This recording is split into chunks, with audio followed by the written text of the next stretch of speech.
everybody. Welcome to class. Is everyone there? Hi. Hello. So, for today's class, we are going to be jumping into still lifes.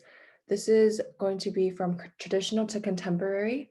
And for last week's unit, we learned about portraiture and studio lighting. And now we're going to continue on with that using objects. And we're still going to be shooting in the studios, but we're going to be incorporating things that you bring from home. And I will talk about the project at a later time. But first off, I wanted to jump in. So first off, you guys might be wondering what is a still life, and a still life is basically a piece that features an arrangement of objects that vary in fruits, different foods. Sometimes you see jewelry and other different objects. And mostly everything that is portrayed in the paintings have some sort of meaning or significance to it. So every single object has a purpose and an intention. And the term still life came from the Dutch word still even. So this is a traditional Dutch type of painting. And so can any of you guys describe what you see in this painting on the right side?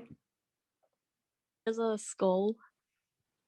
Yeah, there's a skull. What do you think that would represent? Human? That's a good one. It could be human and it could also mean death. Um, you see the candle, it's like dripping down, and also clocks, like time is ticking almost, but those are all good answers. Thank you, Eileen. Now, the Northern Renaissance also focused more on floral arrangements, and this one you can see it became more hyper realistic. They also used light and dark in here as well. Here, I'm going to show you just a couple of different examples of Dutch still lifes. And mainly they're all normally shown on like a tabletop, and the composition is also um, either neatly laid out or messily, but they all have intention to it. So the artist or the painter purposely made it look this way. Here's another one. This one again is with the food and then the fruits on a table. Some more here. And also take into consideration the lighting. I know for our past assignments, we learned a lot about front to back lighting, soft, harsh, direct light. So as you're looking at these paintings, keep in mind how the painter portrayed the light and how you will be using it for your own project. So now these next couple of images are more contemporary imagery of people who recreated still life. So you can see that it's big shift from a big shift from the older portraiture. So what's like one major difference that you see with more like modern time still lifes?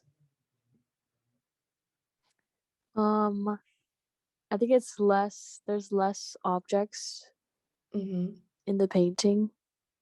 Yeah, that's a good one. So you can see that there's less objects in the painting. It's not as cluttered. And also, do you notice the angle that they took the picture or painted it? So for mainly all of these, it's more of like a frontal view. You see everything in front of you.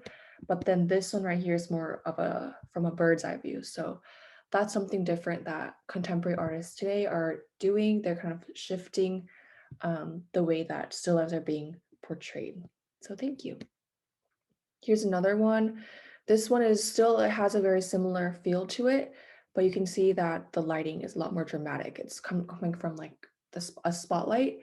And so for our next assignment, we will be focusing on the difference between traditional and contemporary.